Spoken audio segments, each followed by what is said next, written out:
aí, professor universitário, setor público, formando em Direito, Psicologia. A gente vai estar trabalhando um tema muito importante, tá? Na verdade, a gente vai terminar. No primeiro vídeo eu falei, a primeira parte de organização administrativa. No vídeo de hoje, o objetivo é falar da segunda parte da organização administrativa, tá? A gente aproveita, aproveitando a gravata aqui, a gente aproveita, também termina, faz exercício. E como eu sempre falo com vocês, ó, pessoal, vamos manter essa pegada, pessoal. Direito administrativo e direito constitucional são as disciplinas mais importantes para o concurso. Mais importante, pessoal, mais importante, beleza? Então vamos manter essa pegada aí firme, tá? Café, ficar atento e vamos lá, vamos trabalhar aí, pessoal. Vamos compartilhar com vocês aqui. Então, hoje a gente vai para o item 4. Vamos lá. E tocando aqui, seguindo aqui. Vamos lá. Passando aqui que a gente começou. Falando de centralização, agora vamos lá. Vamos lá. Vamos tocar agora aqui. Primeiro, parte 4 agora, ok? Da segunda parte da organização administrativa. Vamos trabalhar o que é delegação e o que é avocação de competência, tá? Siga o slide aí, ó. Primeira coisa aqui, ó. O que é delegação? A delegação, vamos lá, isso é um conceito muito importante, tá? A base da lei, que costuma cair muito nas provas, é a Lei 9784 de 2009, de 1999, tá? Principalmente o artigo 12, 13, 14. Vamos lá. A delegação de competência é o fenômeno pelo qual um órgão administrativo ou um agente público transfere a outros órgãos ou agentes públicos a execução de parte das funções que lhe foram originalmente atribuídas.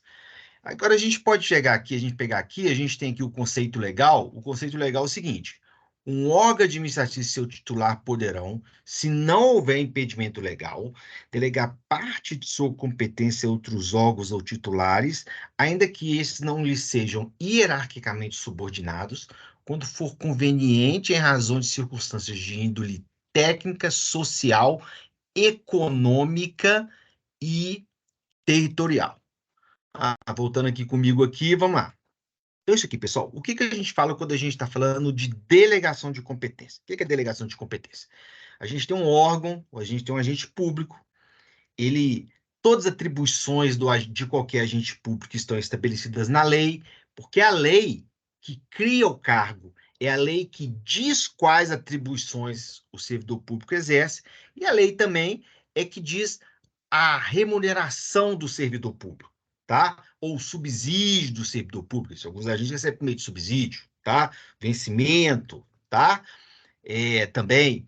Então, mas o objetivo aqui não é falar sobre essas formas entre aspas, de salários, não, tá? Mas basicamente é o seguinte: é a lei que define o que é o cargo, quais atribuições para aquele cargo, inclusive há decisões do Supremo nesse sentido de que o edital só pode prever, o edital de um concurso público, ele só pode prever requisitos para ingresso em determinado cargo quando houver lei que autorize, beleza? Então, a lei deve falar, ó, por exemplo, para esse concurso tem que ter exame psicotécnico. Então, se a lei não falar sobre aquele cargo, o edital não pode prever essa forma de exame, beleza? Então, é a lei que diz o que o cargo faz, as atribuições, qual é a remuneração daquele cargo, as atribuições, tá?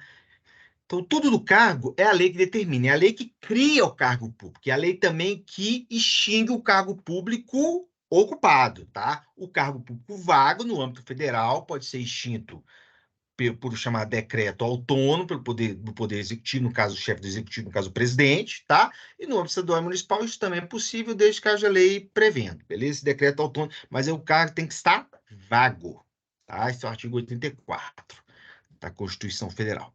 Então vamos lá. Quando a gente fala de delegação de competência, o que é? Um órgão público ou um agente que tem as atribuições definidas na onde? Por lei. Então a lei diz, ó, o cargo X tem atribuição A, B, C, D, E. Então, a lei diz, a lei que criou o cargo diz, esse cargo público, ele tem atribuições A, B, C, D e E. E aí, esse agente público titular desse cargo, ele pode o quê? Delegar parte da sua competência a outros agentes públicos, ainda que não lhe sejam hierarquicamente subordinados. por razões de circunstância de índole técnica, econômica e social. É o que está escrito na lei, beleza?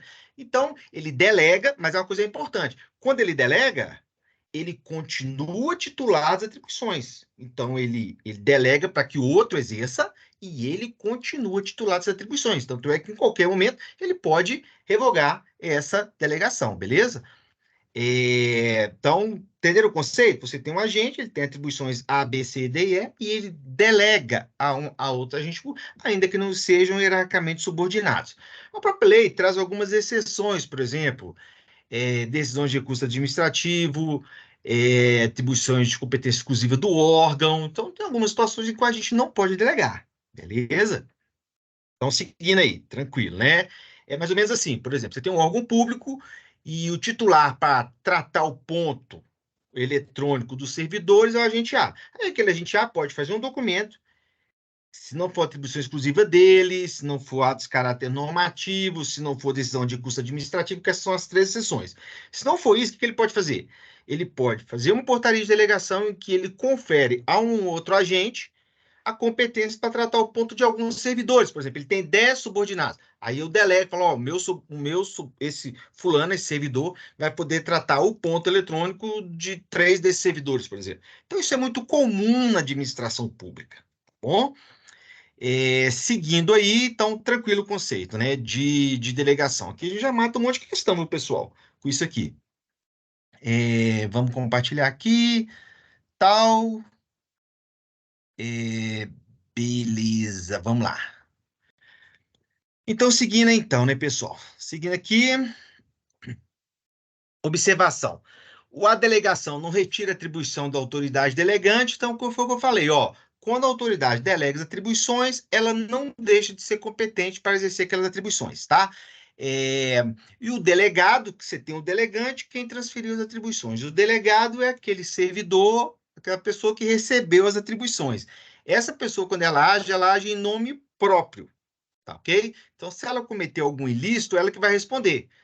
E aí, também aqui o que eu falei com vocês, né, que não é permitido, né, a delegação de atos de caráter normativo, decisão de recurso administrativo e matéria de competência exclusiva do órgão, ou então também quando houver algum impedimento legal específico em lei, tá? Porque a lei atribui, que diz quais são as atribuições do cargo, então a lei também pode dizer, olha, essa determinada atribuição não pode ser exercida por delegação. É possível que a lei também faça isso, beleza? Então é sempre a lei, tá? A lei cria o cargo, a lei dá as atribuições, a lei pode impedir que aquelas atribuições, algumas daquelas atribuições sejam delegadas, mas em regra, se não se enquadrar numa dessas quatro hipóteses, tá? Decisão ato de caráter normativo, decisão de recurso administrativo, matéria de competência exclusiva dele ou algum impedimento. Se não se enquadrar nisso, a regra é que aquela competência pode ser delegada. Ok? A gente está falando, lógico, de atos de caráter administrativo, né, pessoal? Não tem como, por exemplo, um juiz. Professor, um juiz pode delegar atribuição de exarar sentenças, de de expedir sentenças? Lógico que não, pessoal. Isso é uma decisão jurisdicional.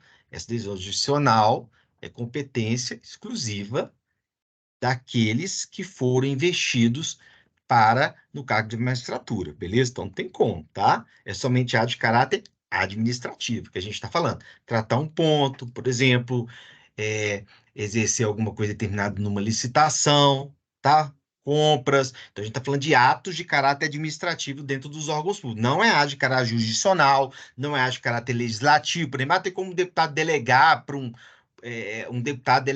um seus assessores lá a competência para votar lá um projeto de lei também, não, pessoal. Ele é um ato de caráter legislativo, que tem que ser aquelas pessoas que foram legalmente investidas no cargo, no caso de deputados, por meio da eleição pelo sistema proporcional. Tranquilo aí, né, pessoal? Vamos seguir. Vamos lá. Algumas observações também. Independe de ser hierarquicamente subordinados, então é muito importante, guarda isso. Na delegação não precisam ser é, é, haver uma relação de subordinação, de hierarquia entre o delegante e o delegado. É permitida apenas parte da delegação, isso a doutrina majoritária entende, então, ou seja, não tem como delegar todas as atribuições, mas somente parte delas. É ato discricionário, é, ele, ele vai fazer se quiser, a revogação e a delegação tem que ser publicados no meio oficial, e o ato de delegação vai especificar as matérias, os limites, os objetivos, tá? Então, é basicamente isso. Ele pode delegar, mas tem que ser publicado no meio oficial, trazer os requisitos, os limites, tá? Só pode delegar a parte e o órgão, e não precisa ser hierarquicamente superior. Tranquilo, né? E é muito importante essa súmula 510 do STF, eu até coloquei ela aqui. Praticado ato por autoridade, não existe competência delegada, contra ela cabe o mandado de segurança ou medida judicial. Ou seja, se eu sou um agente público, eu delego a minha competência a um outro servidor, e ele exerce algum ato que seja passível, por exemplo, de alguma medida judicial ou de um mandado de segurança, por ter violado o direito líquido e certo, contra ele caberá o mandado de segurança. Ou seja, ele será a autoridade coatora. Beleza? Agora a vocação. A vocação já é o fenômeno inverso. Beleza? Mas tem umas especificidades. Vamos trabalhar aqui. A vocação é um fenômeno inverso, que consiste na possibilidade do superior hierárquico trazer para si temporariamente o exercício de competência legalmente estabelecida pelo órgão agente hierarquicamente superior. Perceba agora, a vocação, ela é o fenômeno inverso, ou seja, na delegação eu transfiro atribuições. Na vocação eu vou chamar para mim atribuições. Contudo, há uma importantíssima, pessoal, especificidade. Importantíssima, ok? Presta atenção, pessoal. É o seguinte: a vocação só pode ocorrer do superior hierárquico chamando para si competências estabelecidas por lei para os agentes hierarquicamente inferior. Então, só é possível na relação de hierarquia.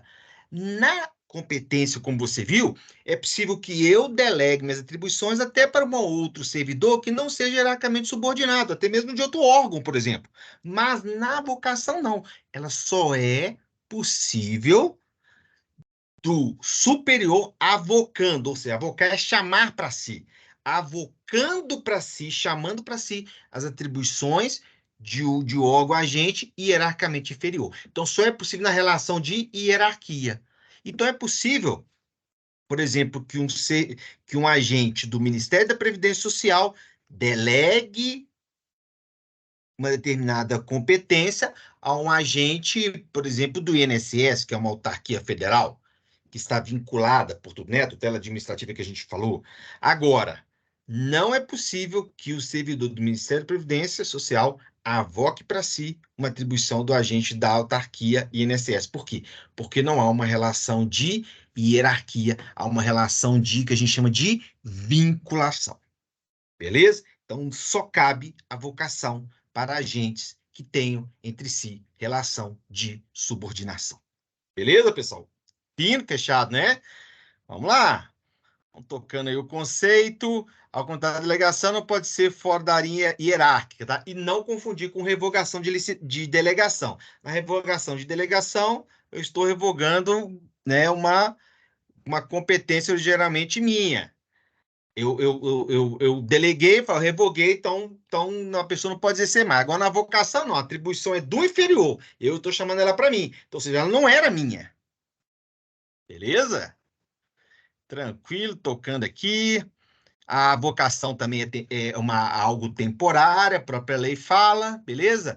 E também não é possível que o superior hierárquico traga para si uma competência de um subordinado que seja uma competência exclusiva. Tranquilo, né, pessoal? Pô, fácil pra caramba, né, gente? Tem que acertar tudo isso, essas questões aí. Vamos lá. Tocando aqui adiante, tal, vamos lá. Vamos lá. Agora vamos trabalhar agora um conceito super importante. Vou voltar aqui para mim. Agora, pessoal, relaxa, relaxa, uma água se precisar. Agora vamos trabalhar, começar aqui um outro tema muito importante, pessoal, muito importante. Tomar uma aguinha aqui também, que é o conceito de administração direta e de administração indireta. Já falei um pouco com você, mas agora vamos organizar, vamos sistematizar esse conhecimento aí, ok? Eu preciso que você preste bastante atenção, ok? Nesse conceito de administração direta e administração indireta. Lá, vamos compartilhar aqui com vocês. Vamos lá. Vamos lá, pessoal. Primeiro, eu fiz um quadrinho aí que tentei organizar para vocês aí. Quando a gente fala de administração direta, o que é administração pública direta? Compreende os entes federativos, que são as chamadas pessoas políticas, que é União, Estados Federal e municípios, sendo que o Distrito Federal acumula as funções municipais e estaduais, tá? E seus respectivos órgãos. Então, ou seja, é União, Estado Federal, município e os seus órgãos, beleza? Que são os ministérios, será no âmbito da União, as secretarias no âmbito dos municípios, tem Secretaria de Saúde, Secretaria de Educação, ok? No Estado também tem as secretarias também.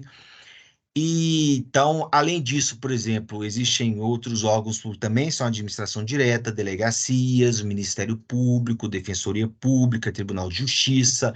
Então, isso são órgãos públicos. Lembrando que alguns órgãos públicos, como Defensoria Pública, Ministério Público, tá?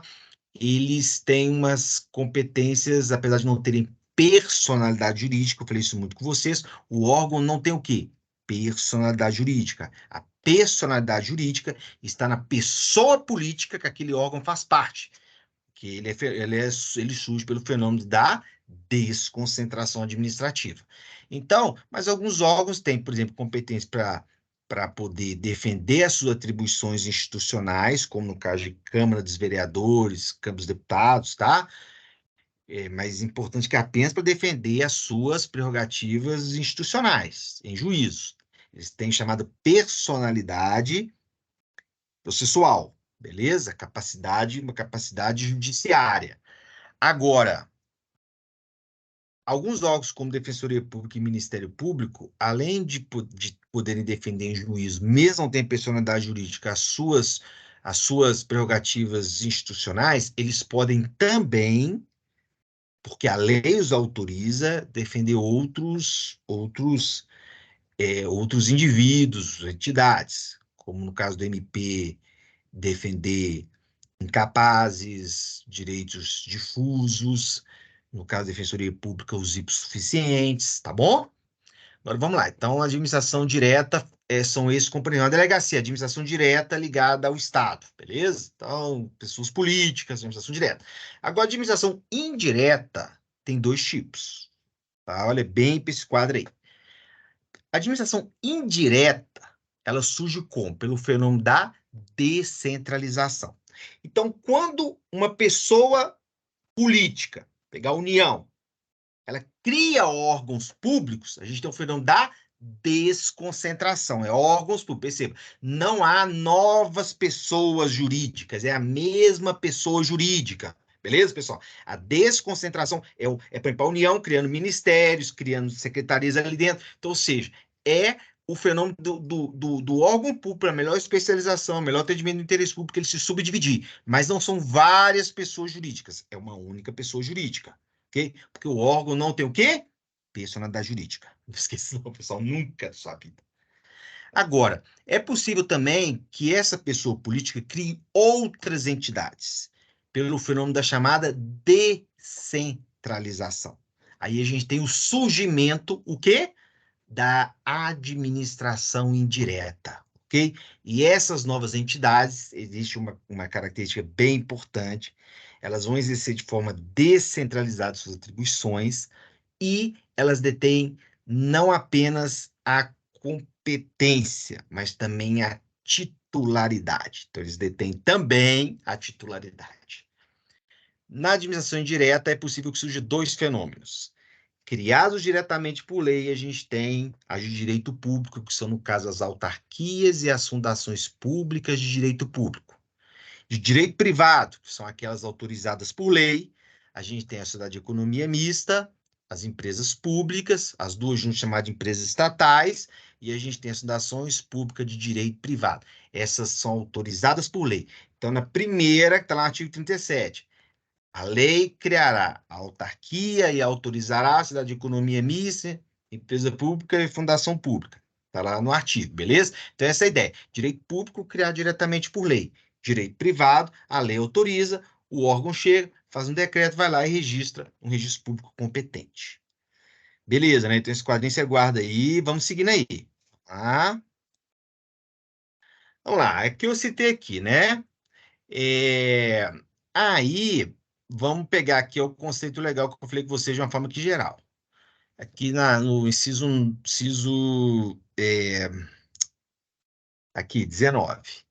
Somente por lei específica poderá ser criada a autarquia. Então, ou seja, a lei cria a autarquia, que é o quê? Pessoa jurídica de direito público. E autorizada. Então, a lei não cria a outra entidade que vai falar agora. A lei autoriza a instituição de empresa pública de economia mista, fundação, cabendo à lei complementar, neste último caso, ou seja, na fundação, definir as áreas da sua atuação. Então, como é que é criada a administração pública? Voltando aqui. A administração pública indireta surge pelo fenômeno da chamada desconcentração. Como é que ela surge? Duas formas de criação. Elas podem ser direito público ou direito privado. A direito público, pelo artigo 37, inciso 19, são criadas diretamente por lei. Quais são essas? Autarquias. Ou também fundações por direito público, são chamadas de fundações autárquicas. Beleza? Agora, é possível também que seja autorizada por lei. Quem são essas? Fundação Pública de Direito Privado, empresa pública e sociedade de economia mista. Essas são autorizadas por lei. Então, ou seja, a lei autoriza, aí o poder público vai lá, faz o registro no órgão competente e aí ela surge, beleza? Quando você cria uma pessoa jurídica, como é que a pessoa jurídica privada surge? Pelo registro no órgão competente, tá? Junta comercial e o cartório de pessoas jurídicas. Vamos lá, seguindo aqui então, vamos tocar isso aí. Tá aí tranquilo, né, pessoal? Tranquilo, né? Tranquilo, facinho, relaxa, preste bastante atenção no que a gente está falando aí, que isso é muito importante, viu? Pode mudar a sua vida. Bom concurso aí, pessoal. Seguindo aqui e tal, vamos lá. Vamos lá, então. Vamos aqui. Vamos lá. Criação. Eu já falei que tem duas formas, né? Criação. No caso, autarquias são criadas por lei específica. O importante é criação é por lei específica. Para as demais entidades, mera autorização por lei específica. Então, ou seja, a autarquia, que é direito público criado por lei específica.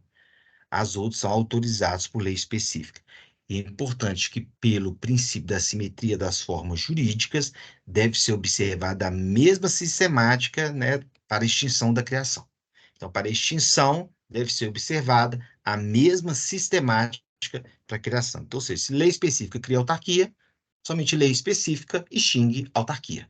Se lei específica autoriza a criação de sociedade de economia mista, empresa pública, somente a lei específica poderá autorizar a extinção dessas entidades. Facinho, né, pessoal? Vamos lá, seguindo. Características comuns. Quais são as características comuns?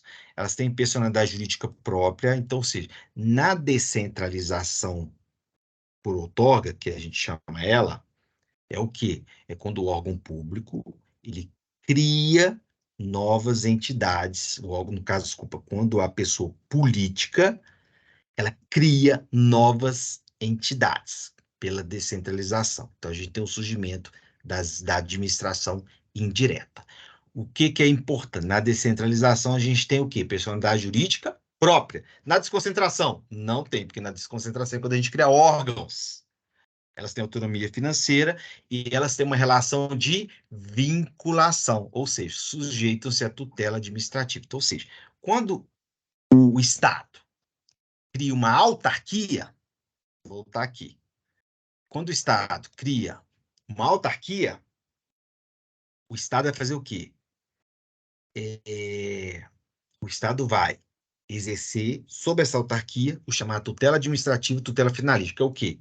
Porque ela foi criada por lei, ela é de direito público, foi criada diretamente por lei, ela tem especificações, atribuições da sua lei. Então, o órgão chamado supervisor, ele vai verificar se está havendo o atingimento, o cumprimento das atribuições que foram estabelecidas por lei que criou diretamente aquela autarquia.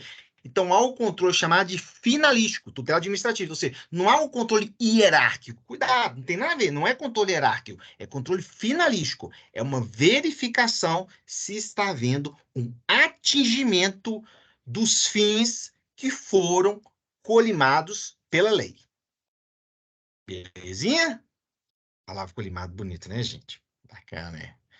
Vamos lá. Tem que gastar aqui também, né, gente? Um pouquinho aqui. Vamos lá, seguindo. Tal, vamos lá. Opa, aqui. Um pulinho aqui, vamos lá. Características comuns, né? A gente falou dela, agora vamos lá. Agora vamos começar a trabalhar aqui a primeira das entidades da administração indireta, que é a autarquia. O que são autarquias? São entidades administrativas, não é isso? Autônomas, criadas por lei específica, pela chamada descentralização, que eu já falei mil vezes para vocês, não pode esquecer isso nunca. Quando se cria uma outra pessoa jurídica, é descentralização, tá? Com personalidade de direito público, patrimônio próprio e atribuições estatais determinadas. Então, ou seja, quando eu criei por lei uma nova pessoa jurídica de direito público, eu estou falando que eu criei uma autarquia. Então, é uma outra pessoa jurídica com autonomia, não está sujeita à hierarquia pela pessoa política que o criou, tá ok? As autarquias têm alguns tipos, tá? Vamos lá. A autarquia comum, que são aquelas que não apresentam nenhuma peculiaridade, então não há. A autarquia de regime especial é aquela cujo regime jurídico apresenta alguma peculiaridade comparada com o geral. No caso mais comum de autarquia de regime especial, a gente tem as agências reguladoras, que a lei prevê alguns requisitos específicos para ela. Por exemplo, mandato fixo dos seus dirigentes, né, para evitar umas formas de ingerência política, né? Autarquia fundacional, que é simplesmente uma fundação pública instituída por lei, ou seja, direito público. Então, a gente tem três tipos de autarquia. A autarquia comum é aquela que não tem nenhuma especificidade. A autarquia de regime especial não em si significa que a autarquia de regime especial são agências reguladoras. A agência reguladora é uma autarquia em regime especial, beleza? Outra autarquia de regime especial que a gente tem, o quê? É o Banco Central, que tem um mandato fixo, por exemplo. E que o Lula lá é doido para tirar ou pelo menos ele fica aparentando que é, né? O Campos Neto. Mas, na verdade, o Campos Neto é um mandato fixo e só vai poder sair quando terminar o mandato dele, beleza? Lógico, o cara pode pedir exoneração, o cara pode ser destituído por cometer algum tipo de falta grave, mas, regra, não dá para o presidente tirar quando ele quiser. Seguindo aqui, e também a outra que é a associação pública, são consórcios públicos, tá? O consórcio público será uma autarquia integrante, simultaneamente, a administração indireta de mais de um ente federado, que é chamado de autarquia interfederativa ou multifederada. Então, isso aqui é uma chamada também associação pública, tá?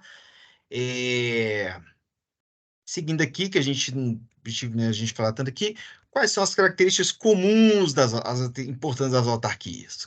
Vamos lá, pessoal. Primeiro, criar diretamente por lei específica. Segundo, pessoa jurídica de direito público. Terceiro, adotar autonomia gerencial. Quarto, nunca exerce atividade econômica, são imunes aos impostos e seus bens são públicos, ou seja, elas são imunes aos impostos também, tá? Quer dizer o quê? Então, aqui são algumas características. Quer dizer o quê? Ela é criada por lei, pessoa jurídica de direito público, tá? Por serviço público específico, sou imune a impostos, ou seja, por exemplo, você tem o Estado que cobra o imposto, né, que é o IPVA, o imposto do veículo, ele não pode cobrar esse imposto sobre os veículos das autarquias, tá? Então, isso daí é o que está determinado.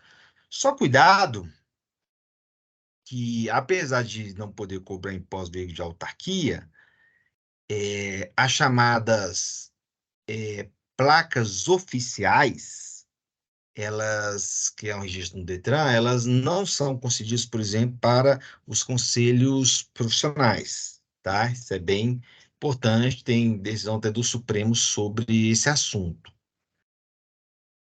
Vamos tocar aqui. Beleza. Seguindo aqui. Possui prerrogativas especiais da Fazenda Pública, né? Assim, que seriam as atribuições, as prerrogativas especiais da Fazenda Pública em juízo, seriam como intimação pessoal dos seus procuradores, tá? Prazer em dobro para contestar de uma forma geral e falar no processo, tá? Descentralização por outorga, por serviço técnica, ou seja, no surgimento das autarquias, há o que a gente chama de descentralização por outorga por serviço, tá? O que que é isso? É quando há a transferência da titularidade. Então, o serviço ele é titular do serviço, ou seja, ele é a pessoa direta do serviço, tá? Então, a gente transfere a titularidade do serviço, com todos os poderes, não apenas o exercício do serviço, ok? E aqui tem uma coisa importante dentro do artigo 109 da Constituição Federal, que diz que compete aos juízes federais julgar e processar as causas em que a União, entidade autárquica, empresa pública federal, forem interessadas nas condições de autora, ré, assistente, oponente, falência, desculpa, exceto falências dentro do trabalho e sujeito de justiça eleitoral e do trabalho. O que é importante aqui? Perceba aqui que o artigo 19 da Constituição diz que aos juízes federais cabe julgar as causas em que a União, entidade autárquica, lógico, entidade autárquica federal e empresa pública federal. Se for uma sociedade de economia mista, o processo, o julgamento dela é feito na justiça comum, não é justiça federal, beleza? Exceto as condições, falências dentro do trabalho, direito da justiça eleitoral do trabalho, exceto essas causas. Seguindo aqui, prazo em dobro para manifestações, privilégios processuais da Fazenda Pública, que são também estendidas às autarquias, tá? Prazo em dobro para suas manifestações, duplo grau de jurisdição. O que é isso? Quando há uma sentença desfavorável à autarquia, por exemplo, é obrigatório que o juiz de primeiro grau que proferiu aquela sentença remeta de ofício, quer dizer, mesmo que o órgão não impetre um recurso voluntário, que o juiz remeta aquela sua decisão, aquela sua sentença, para o juiz de segundo grau, para que ele possa proferir o seu juízo de concordar ou não por meio do acórdão, né, que é uma decisão de segundo grau, com o juiz foi proferido. Só então essa decisão será válida, beleza? Há umas exceções, mas isso aqui a gente não vamos entrar nela não, tá bom? Isenção de custas, exceto, claro, obrigação de reembolsar as despesas judiciais pela parte vencedora, dispensa de exibição de instrumento de mandado de seus procuradores, dispensa de depósito prévio para recorrer. Isso é um outro também. Tranquilo até aí, né, pessoal? Então vamos agora trabalhar, bem importante, as, uma forma de autarquia que também é bem importante, que são os conselhos profissionais, beleza? Os conselhos profissionais são autarquias, beleza? Federais. Então vamos trabalhar, mas eles têm algumas especificidades, vamos comparar com a AB, se não cair em prova. É muito conteúdo, pessoal, mas assim, vamos firme, vamos tentar, tentei assim, pegar o que é mais importante para que a gente possa acertar as questões. Vamos lá. Compartilhar aqui. Vamos lá. O que são os conselhos, um dos tipos que a gente tem de autarquias, que são os conselhos fiscalizadores de profissões. Vamos lá. Os conselhos de profissões são autarquias especiais, são criados por lei, personalidade jurídica de direito público, né? Por quê? Porque se a autarquia tem que ser personalidade jurídica de direito público. Exerce atividade de fiscalização de exercício profissional, e tem assim, então, ou seja, o que são conselhos profissionais? São autarquias especiais, ou seja, se é autarquia, tem todas as prerrogativas das autarquias. Apenas a lei excepcional algumas das suas prerrogativas. Exerce atividade de fiscalização de profissionais, né? Você tem o CREA, o CRM, as pessoas se inscrevem lá e eles, pelo poder de polícia, podem realizar a fiscalização das profissões. E eles têm, importante, eles têm o dever de prestar contas perante o Tribunal de Contas da União. Então, isso é uma decisão, inclusive, do CJ já cristalizada, que é os conselhos fiscalizadores têm a obrigação de prestar contas perante o Tribunal de Contas da União. Eles são autarquias federais, né, pessoal? Seguindo aqui, pagamento não se dá por precatórios. Aqui é importante, pessoal. É importante. Em regra, as autarquias, por exemplo, o INSS tem uma condenação sobre si, o Banco Central, se tem uma condenação contra si, o IBAMA, se tem uma condenação contra si em juiz, né? Quer dizer, a pessoa ingressa com uma ação contra o IBAMA, vai ser na Justiça Federal. A pessoa ingressa com uma ação contra o INSS, quer dizer, a maioria das ações na Justiça Federal são contra o INSS. Se a sentença for favorável ao autor, o pagamento será como? Por meio de precatórios. Então, em regra, as autarquias federais, estaduais, municipais também, fazem o pagamento de suas dívidas por meio de precatórios judiciais. Precatórios. Agora, os conselhos fiscalizadores não, eles são exceções. Eles não, pagamento não se dá por meio de precatórios. E eles não têm isenção de custos judiciais também, como em regra as autarquias têm. Então, aqui já tem algumas exceções. Beleza? Seguindo. Qual a visão do TCU e do STF em relação ao AB? A OAB, ela é uma entidade que fiscaliza profissões, a profissão, no caso do advogado. Mas o STF e o STJ especificaram bem que não apenas fiscaliza profissões, a OAB tem atribuições maiores que isso. Em julgamento penal, a cidade decidiu que o Conselho da OAB e suas seccionais não são obrigados a prestar contas perante o TCU, nem a qualquer entidade externa. Então, ou seja, aqui é uma diferença. Qual uma primeira diferença entre o Conselho de Fiscalização Profissional e a OAB? Primeiro, a OAB ela não pode ser enquadrada como Conselho de Fiscalização Profissional, ela é uma entidade sui generis. Segundo, ela não tem o dever de prestar conta perante o TCU. As anuidades dos advogados não detêm natureza tributária, como ocorre com as entidades, com os conselhos criadores de profissão, para garantir o cumprimento de suas finalidades institucionais, ela não está atrelada ao Estado. Então, vamos lá. Vamos ver aqui, ó. Vamos fazer um resumaço aqui. A gente tem as autarquias, que são serviço público, pessoas de direito público, criado diretamente por lei. Tem as prerrogativas da fazenda pública. A gente tem alguns tipos. A gente tem um tipo específico que a gente trata, que é os conselhos de criação profissionais. Eles são autarquias federais. Eles têm dever de prestar conta perante o TCU, eles não têm isenção de custas, e os pagamentos das dívidas deles não é feito por meio de precatório, quando eles pedem uma ação judicial. Uma especificidade também do conselho profissional é a execução das anuidades, que tem natureza tributária. Quando eles executam as anuidades dos seus filiados, que são inadimplentes, tem até uma regra legal, numa lei específica, que fala o seguinte: ele só pode executar promover uma execução fiscal na Justiça Federal de filiados inadimplentes quando o valor total da dívida for maior do que 5 vezes o valor da anuidade. Então, perceba, não é 5 anuidades atrasadas, é quando o montante da dívida for superior a 5 vezes o valor da anuidade. Aí eles podem ingressar, a execução é feita na Justiça Federal, por exemplo, o CREA vai lá. O CREA tem que executar um engenheiro que não está pagando, ele vai executar esse engenheiro na onde? Uma execução fiscal na Justiça Federal. Beleza? A OAB não é uma autarquia, a OAB é uma entidade sui generis, e aí ela tem algumas regras que ela não está submetida. Por exemplo, ela não presta conta perante o TCU, beleza? As contribuições do advogado não são contribuições, é, é, não são tributos, mas apesar disso, os inadimplentes são cobrados na Justiça Federal.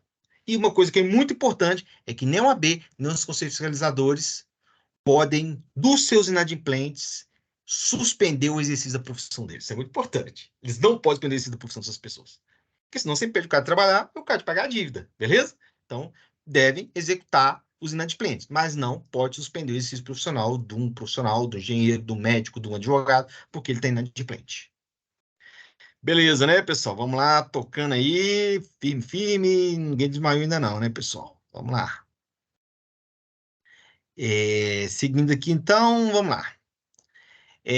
Ainda para o STF, a OAB não precisa realizar concurso para ingresso dos seus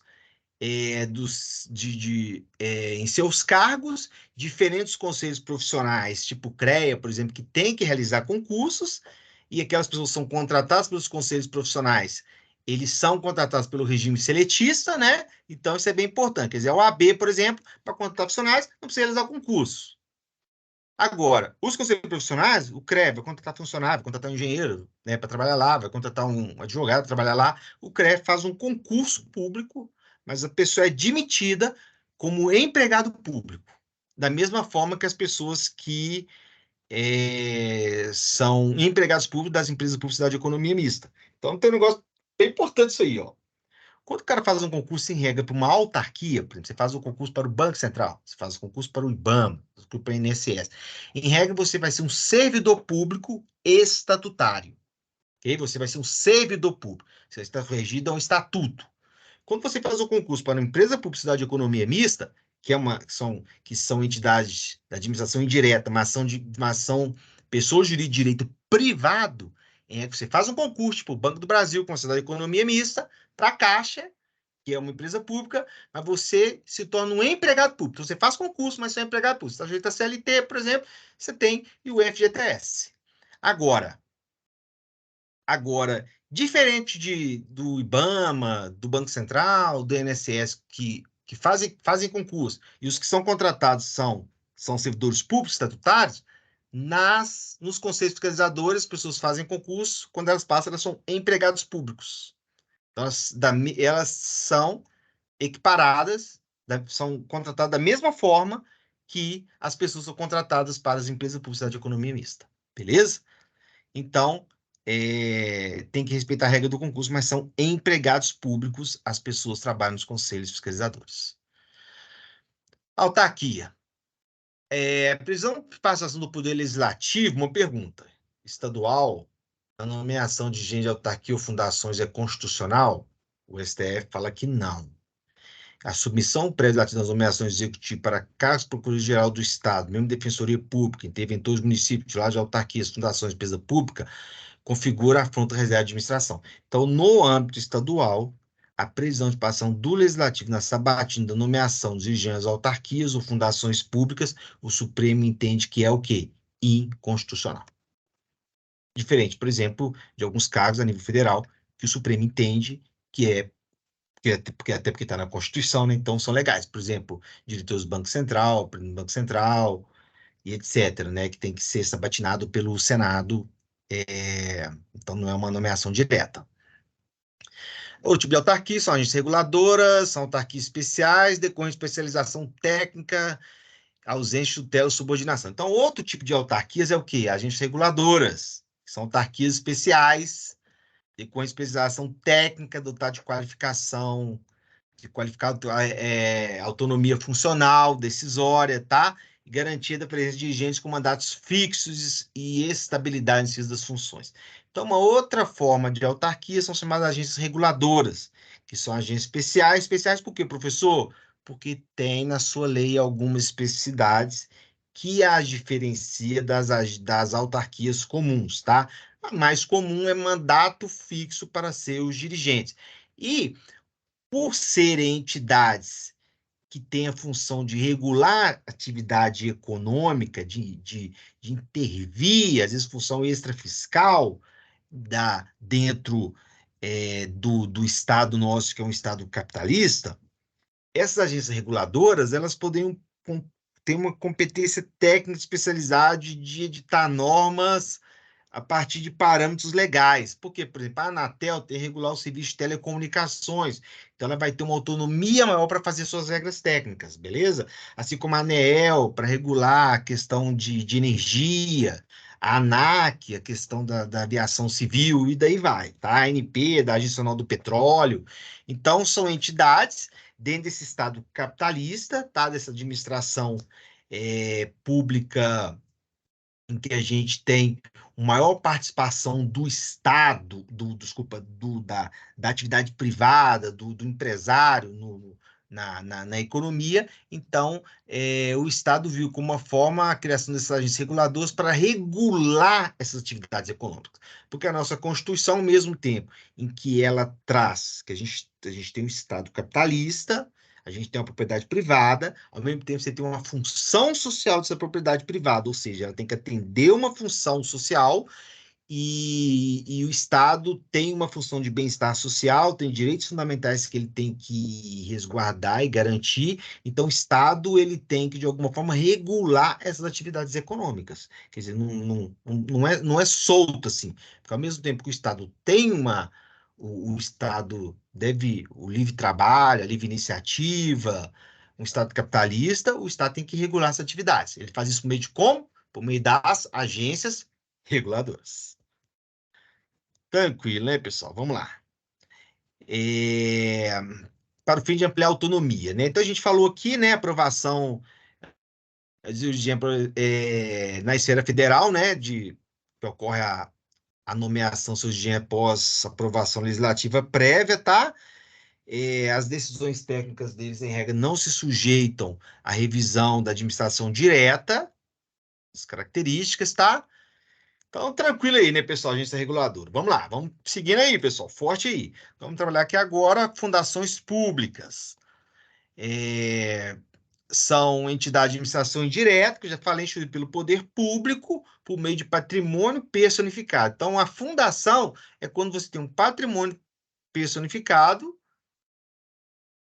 que, dependendo dessa forma de criação, pode ser de personalidade de direito público ou direito privado, tá? A qual a lei atribui competências administrativas específicas, observadas as áreas definidas em lei complementar. Então, são fundações públicas, que a gente tem duas. A Fundação Público de Direito Público e a Fundação Público de Direito Privado. A Fundação Público de Direito Público nada mais é que a autarquia. E a Fundação de Direito Privado, não, aí já é uma outra entidade, né? É diferente, porque isso é de direito privado.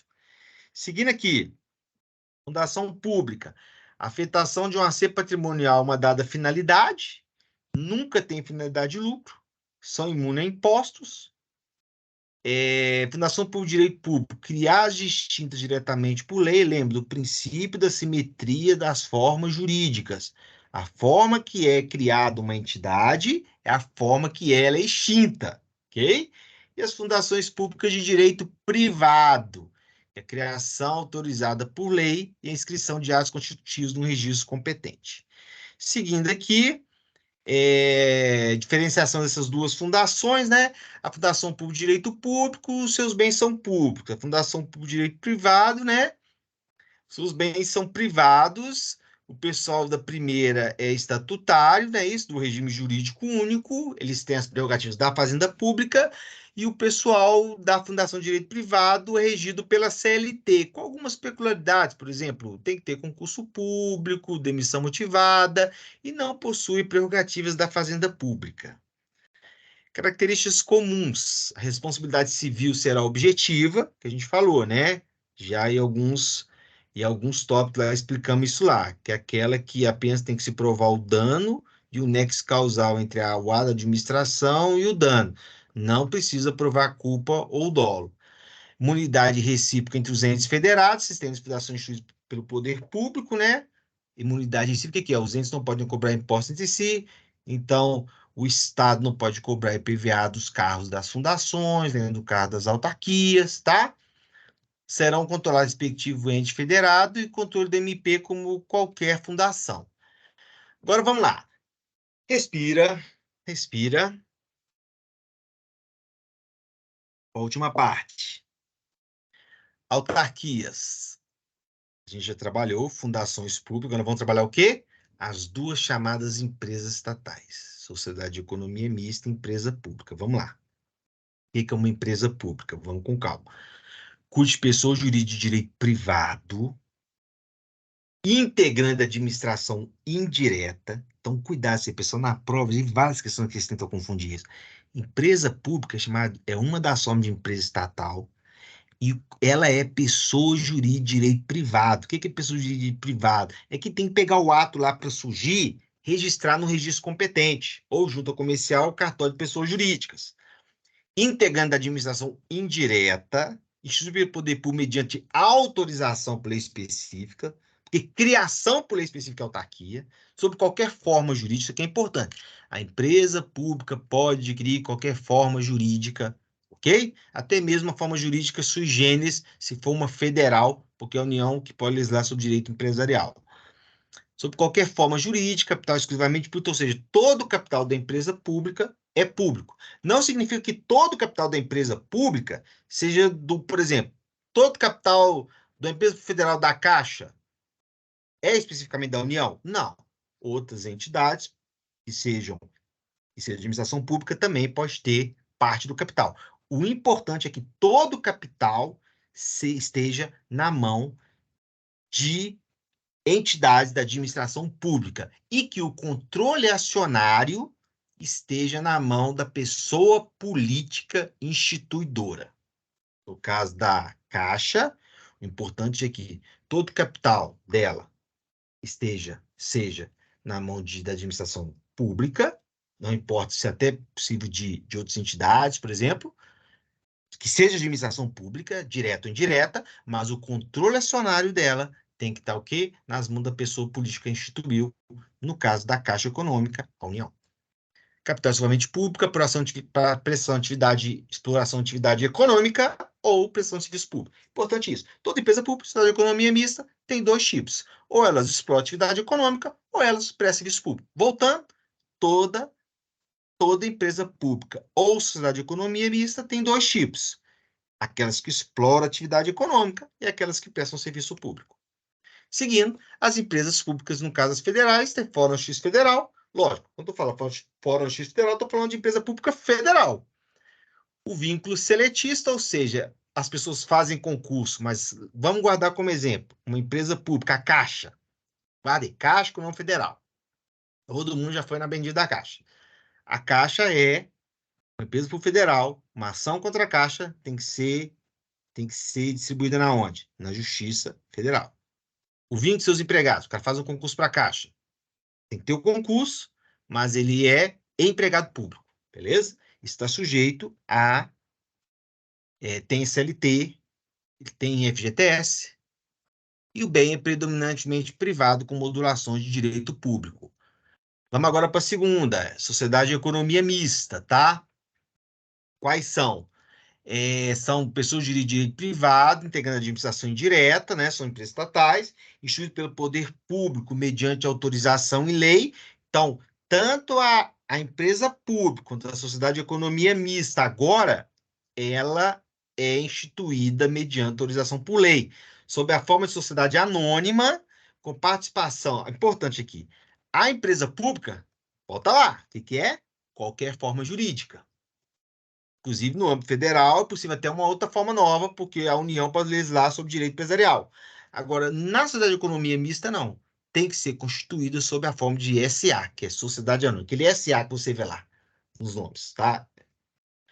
Ocupação obrigatória do capital privado e público. Por isso chama sociedade de economia mista, porque parte do capital é privado, parte do capital é público. Isso aqui dá para a gente ver, por exemplo, você tem a Caixa Econômica, por exemplo. Caixa Econômica, você já comprou ações da Caixa? Não. Não é Caixa Seguradora, pessoal. Falando da Caixa Econômica, não tem ações da Caixa. Que todo as ações da Caixa estão com a administração pública. Agora, a sociedade de economia mista não. O controle acionário pertence ao poder público, mas é possível que seja negociado ações. Você viu o caso do Banco do Brasil, você não tem ações do Banco do Brasil? Então, o Banco do Brasil é o exemplo. Você compra ações do Banco do Brasil. Então, parte do Banco do Brasil está com a iniciativa privada. A sua pessoa política instituidora de entidade de financiação indireta, o controle acionário. Mesma coisa que a empresa pública agora. Ela explora atividade econômica ou ela presta serviço público. Seguindo aqui, vínculo seletista com seus funcionários, né? Fazem concurso público, bem privado, com modulações, direito público, fórum comum, ainda que sejam federais, então, ou seja, se eu ingresso com uma ação contra a Caixa, onde eu ingresso com ela? Justiça Federal, porque a Caixa é empresa pública. Se eu ingresso com uma ação contra o Banco do Brasil, onde que essa ação é distribuída? Na Justiça Comum Estadual, beleza? Por quê? Por causa aí, tanto a súmula quanto o artigo 109 da Constituição Federal, que não citou as sociedade de economia mista. Tá aí até a súmula aí, ó. Vamos lá. A extinção de uma contra a outra dependerá de lei autorizadora, ou seja, se a lei autoriza, a lei autoriza a criação, a lei também deve autorizar a extinção. É, as empresas públicas dotadas de personalidade de direito privado submete ao precatório. é, é, o que que o Supremo entende? O seguinte, vamos lá. Não submete ao precatório as empresas públicas da economia, da finalidade jurídica e direito privado com patrimônio e autonomias administrativa que existe atividade econômica sem monopólio com finalidade de lucro.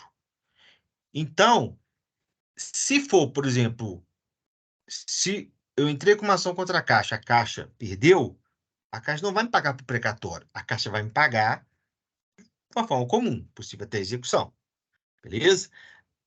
Agora, se for, por exemplo, os Correios, que exerce atividade de monopólio e não lucrativo, seguindo ao contrário do senso do julgado, aí, no caso, o pagamento se dará por precatório. É mais ou menos isso daqui. Beleza? Então, isso aí é um outro julgado importante aí. Tá certo? É aqui tranquilo, pessoal. Então, falamos delas, tá? Das empresas públicas, da economia mista, estatais, falando das autarquias. Fechamos esse assunto aí, né, pessoal? Vamos só agora, para a gente terminar, vamos fazer um exercício aqui. Voltando aqui, tudo tranquilo, né, pessoal? Revisa aí, pega os slides, dá uma olhada de novo. Já falei que se quiserem, eu posso mandar esses slides também. Vamos agora aqui trabalhar aqui uns exercícios aqui para a gente poder terminar. Você vai ver assim, que depois que eu expliquei aí, pessoal, nossa, super fácil poder gabaritar certas essas questões aí. Vamos lá. Uhum. Vamos aqui. Questões, vamos lá. Questões. Tá aí, né, pessoal? Vamos lá. Questões aí, respeitando a fonte, né? Retirada do que? Concursos, né? Um ótimo site para você poder fazer também de questões. Melhorou muito nos últimos anos do que concurso. Vamos lá. Essa questão de 2023 aí do TRT 8, tá? Do TRT lá do Pará, da 8ª região. Vamos lá. Ó. O Ministério do Trabalho e Previdência Social, lembra? Que é um órgão, né? Que é um órgão da administração federal, né?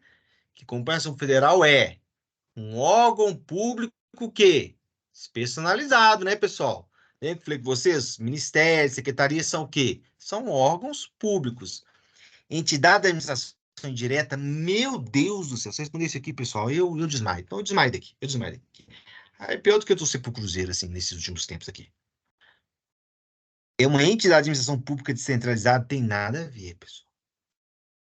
Ministério, secretaria, isso aqui são órgãos públicos. Qual a característica de órgão público? Não tem personalidade jurídica.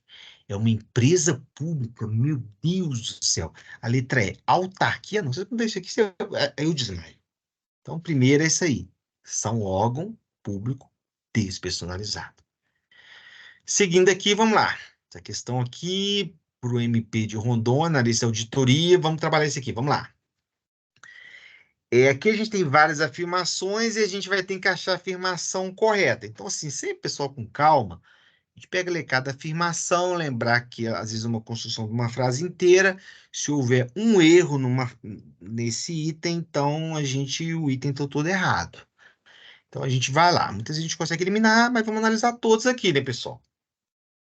No respeitar a organização administrativa e administração direta e indireta, julga os itens. 1. Somente por lei específica poderá ser criada autarquia e autorizada a gestão de empresa pública, sociedade de economia mista e fundação pública. O que você achou desse item? Perfeito, né, pessoal? Certinho.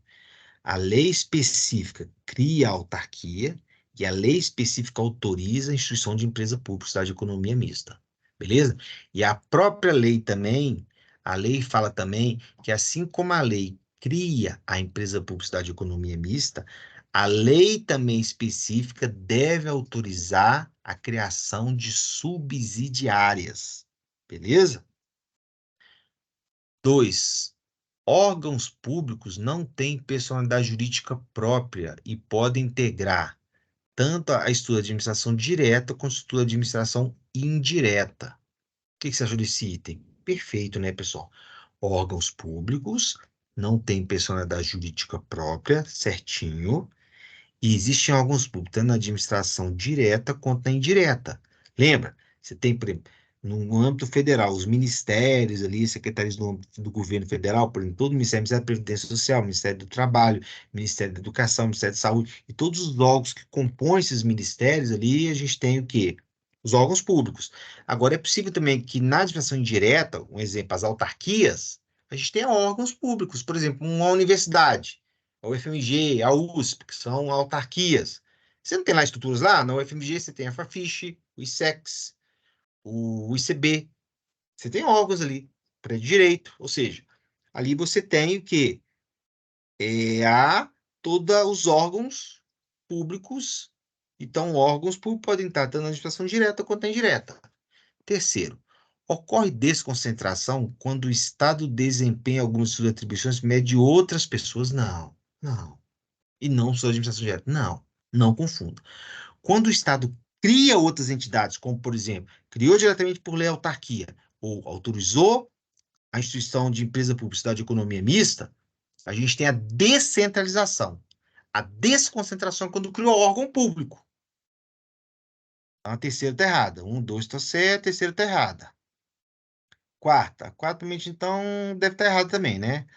A distribuição de competência entre os órgãos internos, dentro da pessoa jurídica, é denominada descentralização? Não. A distribuição de competência entre os órgãos internos, dentro da mesma pessoa jurídica, é chamado o quê? De desconcentração. Não descentralização, como está aí. Então, item 1 e 2, letra A. Certinho, né, pessoal? Terceira aqui, vamos lá. Força, esse aqui é um concurso também de 2023, né? Para lá, Fortaleza lá. Vamos lá.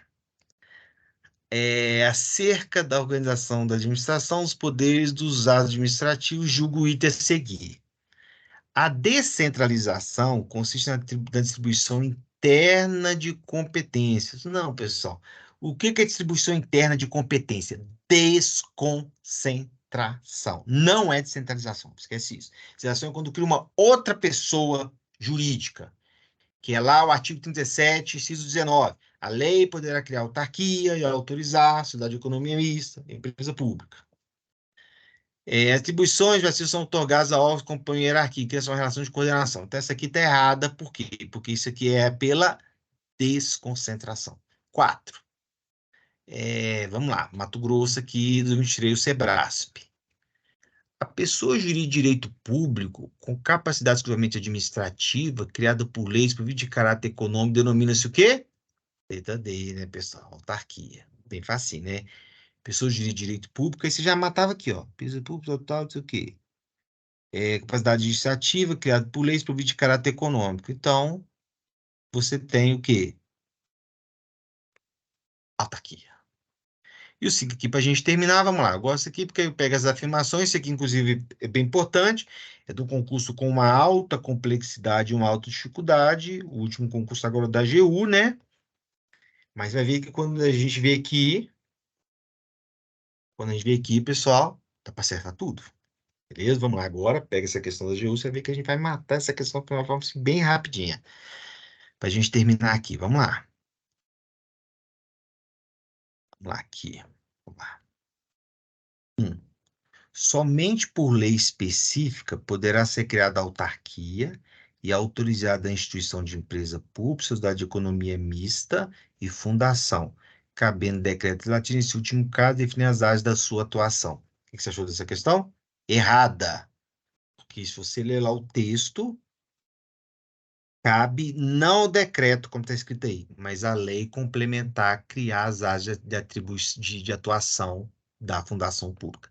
Então, o iniciozinho está certo. Lembra que eu falei com você? Existe uma frase inteira, se parte dela estiver errada, está tudo errado o item. Então, somente por lei específica dela ser criada autarquia autorizada a instituição de empresa pública, sociedade de economia mista e fundação. Até aí, certo. Cabendo a, qual que é a parte certa? A lei complementar, não decreto legislativo, definindo a atuação. 2. A criação subsidiária de autarquia, empresa por sociedade de economia mista e fundações, bem como a ação de qualquer empresa privada, independe de autorização legislativa. Independe, está errado. Depende, a lei está falando. A criação de subsidiárias e a participação delas em empresas privadas depende de autorização legislativa. Inclusive, o Supremo tem uma decisão bem importante sobre esse assunto e que traz algumas balizas. Quais são elas? Voltando aqui. Quais são elas? O Supremo entendeu o seguinte: a lei autoriza a criação de a criação da sociedade de economia mista, da empresa pública das fundações. Aí o Supremo fala que a participação delas, e a Constituição fala, a participação delas em empresa privada e a criação de subsidiárias depende de lei. Aí, às vezes, é uma discussão. Tem que ser uma lei específica nova ou a própria lei autorizadora? O Supremo falou, olha, a própria lei autorizadora pode fazer essa autorização da participação dela em subsidiárias, da criação de subsidiárias, desculpa, ou a participação delas. Beleza? Então, ele pode criar subsidiárias. Mas aí tem uma decisão suprema que é bem interessante sobre isso, que é o seguinte. Se você quer, por exemplo, você pega uma empresa pública, uma sociedade de economia mista. Lembra que eu falei que sociedade de economia mista não tem como vender ações para o Banco do Brasil? Para você vender ações, em regra, não precisa de autorização legislativa. Agora, se for perder o controle acionário, ou seja, ela vai deixar de ser uma sociedade de economia mista, porque o controle acionário não vai estar com o Estado mais. Se isso for acontecer, então o Supremo fala, é preciso uma autorização legislativa, pelo princípio da simetria das formas jurídicas. Então, para perder o controle acionário, eu sei. O que é perder o controle acionário? Eu tenho maioria das ações com poder de voto. Quando eu vendo uma quantidade, eu posso vender uma quantidade de ações e não perder o controle. Mas se eu vender uma quantidade que eu perder o controle, o Supremo fala, nesse caso, se houver a perda do controle acionário, aí você tem que ter uma autorização legislativa específica. Ah, mas aí tem um assunto que é interessante. A lei pode autorizar o quê? Que ela crie subsidiárias. Então, eu pego, por exemplo, a Petrobras criou subsidiárias. Aí, se você, dessas subsidiárias, se você vender as ações e perder o controle acionário, nesse caso das subsidiárias, não é necessária autorização legislativa. Foi uma decisão polêmica, mas de alguma forma, mais a decisão está aí Supremo caiu no concurso. Então, perceba, se eu tenho a Petrobras, para criar subsidiárias, o que tem que ter? Uma autorização específica por lei, ou na lei que a instituiu, ou então uma lei nova que autorize ela criar subsidiárias, tá? Que seriam empresas que dependem, tem uma parceria ali com ela, beleza? Que são da Transpetro, por exemplo, da distribuidora. Aí o que acontece? Se, se o Estado quiser vender ações da Petrobras e perder o controle acionário, precisa do quê? Da autorização legislativa.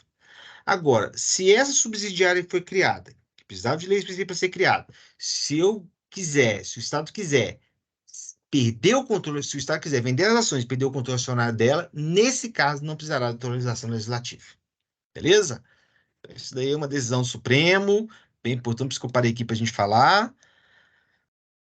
Tocando aqui, vamos lá. Agora vamos lá. Então, lá, ó. A criação dos diários da arquivo pública, bicopação dos dados em empresas privadas, depende. Não, depende da autorização legislativa. Então, 2 também está errado. 3. É vedada a acumulação remunerada de cargos públicos, exceto quando houver cumplicidade de horário, 2 de professor, de um professor técnico científico, 2 para tipo de saúde, com professor regulamentado. Isso aqui está certinho. São esses casos que a Constituição autoriza a acumulação remunerada de cargos públicos, tá? Nesses casos, 2 professor, professor técnico, professor, e 2 cargos, o emprego vai ter profissionais de saúde, contanto que haja compatibilidade de horários. As outras seções também que a Constituição traz, essa aí é uma citação do artigo ali 37, 38, 39, mas também a exceção dos magistrados, que pode exercer a magistratura junto com um, o trabalho de professor, e também o MP, promotores com trabalho de professor. Beleza? Então, mas a 3 está correta.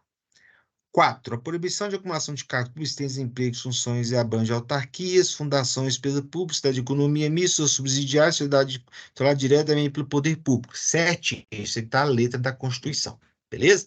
A proibição de acumular cargos públicos, exceto essas exceções constitucionais, estende, tá, a eles.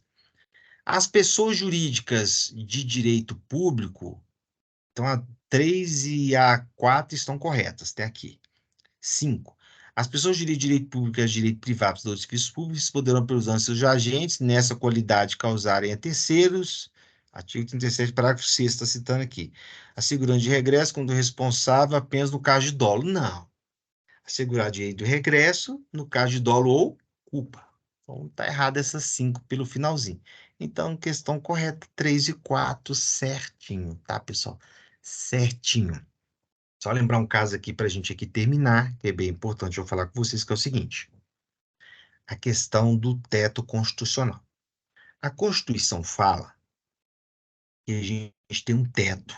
A gente tem um teto geral, que é o quê? Que é os salários dos ministros do Supremo Tribunal Federal. Não é aula aqui da gente falar dos subtetos que existem.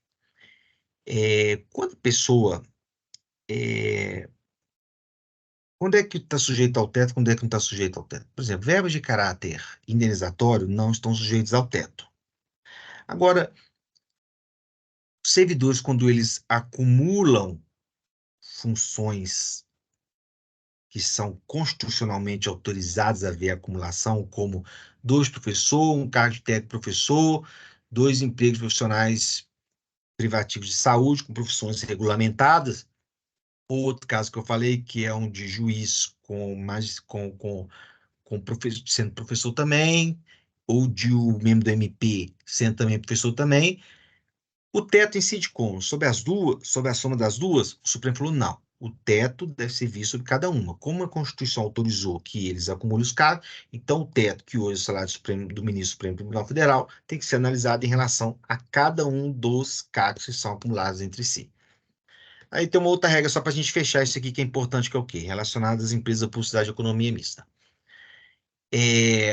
A Constituição fala que os empregados das empresas públicas de economia mista estão sujeitos ao teto quando o salário que eles recebem, ok, é decorrente de uma ajuda da União. Ou seja, quando a União tiver que ajudar no custeio, na manutenção dessas entidades, então os empregados públicos que trabalham nessa sociedade de economia mista e nessa empresa pública estão sujeitos ao teto. Mas, ou seja, está lá inclusive na Constituição, se essa empresa pública não precisa da União, ou seja, não recebe verba para custeio e manutenção sua, então, logo, não há um ingresso de recurso público para ajudar essa entidade a se manter, a Constituição falou que os empregados públicos dela não estão sujeitos ao teto. Então, é possível, por exemplo, eu não sei falar aqui de valores, mas é possível, por exemplo, vamos supor, o Banco do Brasil, ele é uma sociedade de economia mista. Então, o Banco do Brasil não necessita de ajuda da União para custeio de manutenção e pagamento dos funcionários. Logo, como não há esse ingresso de recursos ali, públicos ali no custeio e manutenção, em regra, os funcionários do Banco do Brasil, por exemplo, ou mesmo da Caixa Econômica, ou mesmo da Petrobras, que é uma sociedade de economia mista, a empresa pública, a Caixa é uma empresa pública, o Banco do Brasil é uma sociedade de economia mista também, as pessoas que trabalham para eles fazem concurso público, mas quando estão lá dentro, não estão sujeitos ao teto que hoje é o salário do ministro do Supremo Tribunal Federal. Então, em tese, pode, por exemplo, uma pessoa que é um gerente importante dentro da Caixa Econômica ou dentro do Banco do Brasil, em tese, tá, pessoal? Não sei valor disso, em tese é possível que ele receba mais do que o subsídio que é pago aos ministros do Supremo Tribunal Federal. Então, é possível que o cara receba 200 mil, 300 mil. E tem salários que são apontados aí, por exemplo, dentro da Petrobras, que ultrapassam bem isso, é, porque não está sujeito ao teto. Beleza? Olha, pessoal, Um grande abraço. Tentei o máximo ser sintético aqui, mas o assunto é muita coisa. Mas acho que deu para falar tudo que você precisa aí, beleza? Grande abraço, tá meus contatos aí. Fique com Deus e força aí pro pessoal firme aí, porque essa disciplina é muito importante. Fique com Deus, viu?